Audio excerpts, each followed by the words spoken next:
Good morning, YouTube. Hey, I want to talk to you a little bit about another verse today because we are still on our journey through 100 questions from Jesus. And we are actually in day 7 already. And the verse today is going to call us out like most of them do.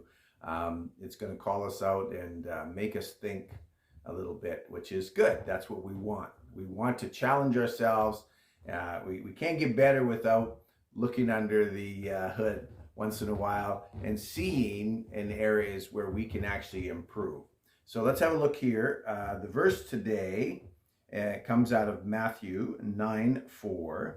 And the question from Jesus is, why do you harbor evil thoughts? Now, I know he was pointing this to some of the Pharisees and maybe Sadducees as well at the time that were plotting things against him, generally throwing out questions at him, trying to stump him, trying to accuse him, trying to find ways to discredit him.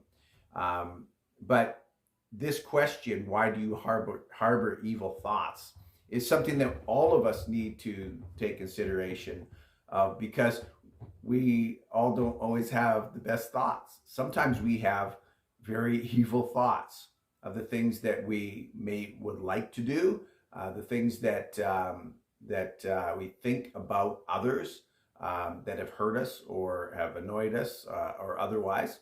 And so it is really important for us to really take accountability for those things and say, it's one thing to be a good person on the outside in terms of our actions and the things we do. It's a whole other level that we take our thoughts under control and we make them good as well. One of the things Jesus said, in his Sermon on the Mount is that, you say that if a man commits adultery or a woman commits adultery, that's a sin.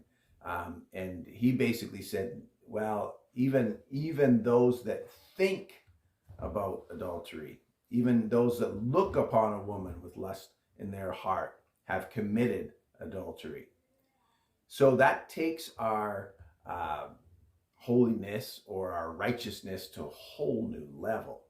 And this is where I think all of us need to step back and say, okay, on the outside and from what I can show, I'm a good, righteous person. But how about my thoughts? Because even our thoughts are known by God. And really, God even says that, he knows the heart of man, and we don't. And so we can see a person and they can seem very good from the outside. And we can even fool ourselves about our own selves, that we have, great intentions and that we're righteous people. But if we have to step back and take in consideration the thoughts that we have, sometimes we have to admit that we're falling short in our righteousness. So take control of your thoughts and work not only for a righteousness that everybody can see, but a righteousness that is unseen, a righteousness that goes beyond that of the outward appearance and the outward man, but a righteousness that goes clear down to the heart, so that your love for God is from the heart and not just the outside. And maybe you've reached that point. I certainly haven't. I've got a long ways to go to get myself right in that regard, in terms of always having the right thoughts and having a righteous demeanor inside and out. So it gives us something to work towards. I told you this would be a challenging one today. And so I challenge you to take your righteousness to a whole new level. Even your thoughts should be righteous. Have a great day, and we'll talk to you next time.